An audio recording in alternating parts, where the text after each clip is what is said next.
शांति, ओम शांति, ओम शांति। आज 6वां अंतर्राष्ट्रीय योग दिवस है। आप सबको 6वें अंतर्राष्ट्रीय योग दिवस की बहुत बहुत शुभकामनाएं और बधाई। स्वस्थ रहने के लिए तन और मन को व्यवस्थित करना बहुत आवश्यक है।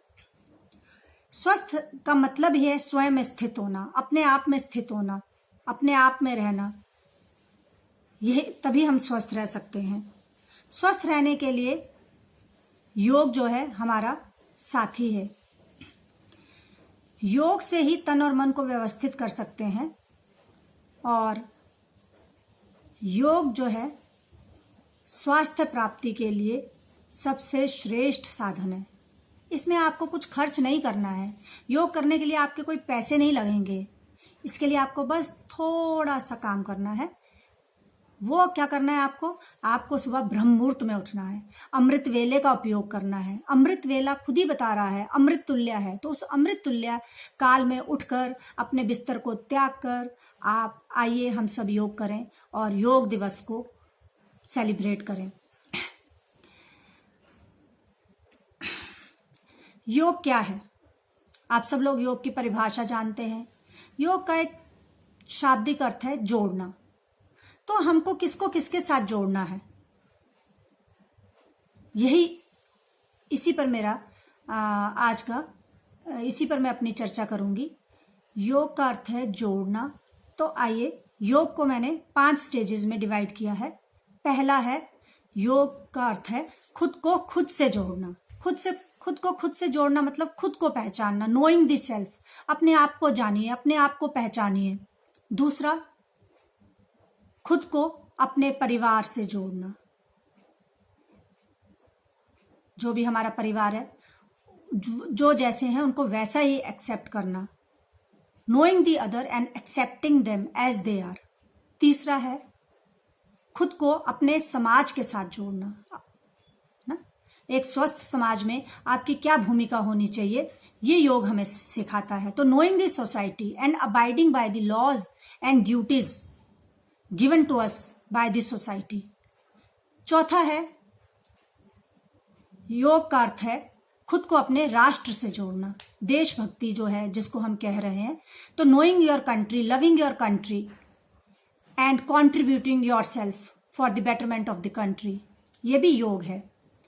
और इसका एक बड़ा विस्तार रूप है, एक विश्व रूप है, खुद को अपने विश्व से जोड़ना, अपने आप को विश्व से जोड़ना, यह भी योग है। वसुधैव कुटुंबकम की जो भावना है कि सबके कल्याण में ही मेरा कल्याण है, ये योग है। अपने अंदर इस भावना को जागृत करना, ये योग है। वो मेरा है, वो मेरा नहीं है, इन विचारों को त्याग करके सभी मेरे अपने हैं, सभी के कल्याण में मेरा कल्याण है, यही योग है। तो योगी जीवन जो है वो श्रेष्ठ जीवन है। इस श्रेष्ठ जीवन को पाने के लिए योग जो है, योग से ही हम योगी बनते हैं और योगी से ही हम राजयोगी का सफर तय करते हैं। योग हमको जीवन को आनंद से जीने की कला सिखाता है। सुखद अनुभूतियों, जो संसार में सुख हैं, उनको हम कैसे ग्रहण करें, कृतज्ञता का भाव हमारे अंदर हो, ये योग हमें सिखाता है। हमें जीवन में कैसे जीना है, तो आइए, हमको जीवन में कमल पुष्प के समान जीना है। कमल कहाँ खिलता है? आप सब जानते हैं, कमल कीचड़ में खिलता है, पर कमल का पुष्प कीचड़ से ऊपर होता है, वो कीचड़ से न्यारा है। तो हमको भी इस संसार में इसी भांति से जीना है कि हम संसार में रहते हुए भी हम संसार में रहें, पर संसार हमारे में ना रहे, यही योग है। हम अपने आहार, व्यवहार और विचारों को ऐसा बनाएं कि वो हमारे दैनिक दिनचर्या में प्रत्यक्ष दिखाई दें। योगी जीवन ही श्रेष्ठ जीवन है। करो योग, रहो निरोग, यही आज का नारा है। आजकल आप देख रहे हैं लॉकडाउन में, कोरोना महामारी में सब लोग मानसिक अवसाद से बहुत ज्यादा ग्रस्त हैं। संघर्ष को देखते ही आदमी बिखर जा रहा है, टूट जा रहा है। तो योग हमको शारीरिक, मानसिक और आत्मिक शक्तियों प्रदान करता है, जिससे हम स्वस्थ समाज का निर्माण कर पाते हैं। हम स्वस्थ रहेंगे तो समाज भी स्वस्थ रहेगा। तो अष्टांग योग जैसा कि आचार्य पतंजलि ने बताया है, अष्टांग योग का वर्णन किया है, जिसमें यम, नियम, आसन, प्राणायाम, प्रत्याहार, धारणा, ध्यान और समाधि का वर्णन किया है। यम, नियम, आसन, प्राणायाम, ये सब तो हम इस लॉकडाउन में पूरी तरह से इनका पालन कर रहे हैं। यम, नियम, आसन, प्राणायाम जो है, आसन क्या है? ये शरीर को साधने की प्रक्रिया है।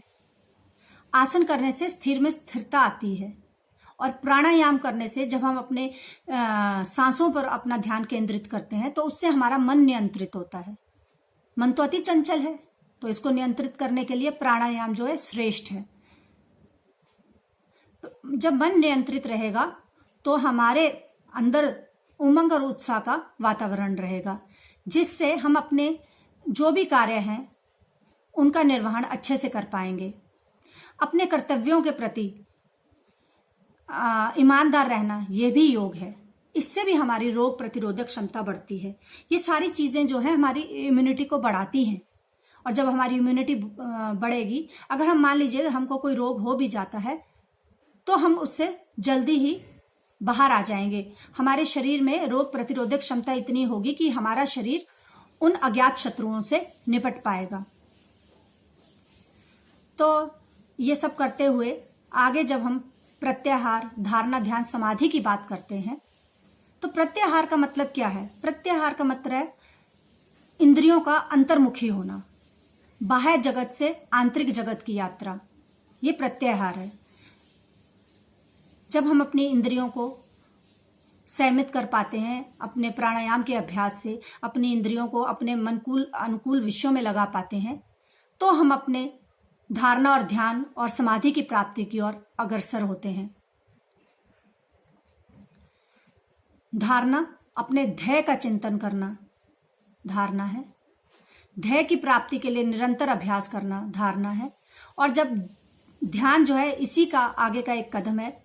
जब हमारे मन में निरंतर एक ही चिंतन चलता है कि हमें श्रेष्ठ की ओर जाना है, श्रेष्ठ ही हमारे जीवन की उपलब्धि है, उसी को हमें प्राप्त करना है, धर्म, अर्थ, काम, मोक्ष की ओर जाना है, तो धीरे धीरे जब हम इन 8 आयामों का पालन करते हैं तो धीरे धीरे हम समाधि की ओर अग्रसर होते हैं।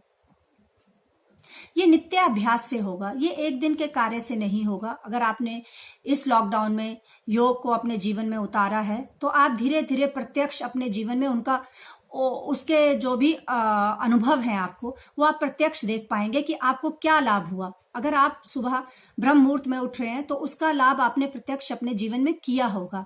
तो यही योग की उपलब्धि है। इस कोरोना महामारी में अभी देश इससे मुक्त नहीं हुआ है। मानसिक अवसाद भी बहुत है, छोटे बच्चों में, बड़ों में। आप देख भी रहे हैं, लोग एकदम अकेले हो गए हैं। तो अकेले नहीं होना है, अपने एकांतवास का सदुपयोग करना है, अपने एकांतवास को एंजॉय करना है। जो आपकी इच्छाएं थी, जो भाग दौड़ भरी जिंदगी में आप पूरी नहीं कर पा रहे थे, आप उस एकांतवास को अपने उन क्रिएटिविटी में, उस क्रिएटिविटी में लगाएं। जीवन अमूल्य है, इसको व्यर्थ ना गवाएं, संघर्ष से डरे नहीं। योग जो है, योग को अपना मित्र बनाएं और इस जीवन को सहज रूप से जीने की कोशिश करें। सादा जीवन, उच्च विचार, यही योगी जीवन की पहचान है। और इसी के साथ मैं अपनी बात को विराम देती हूँ। ओम शांति, ओम शांति, ओम शांति। जय आयुर्वेद।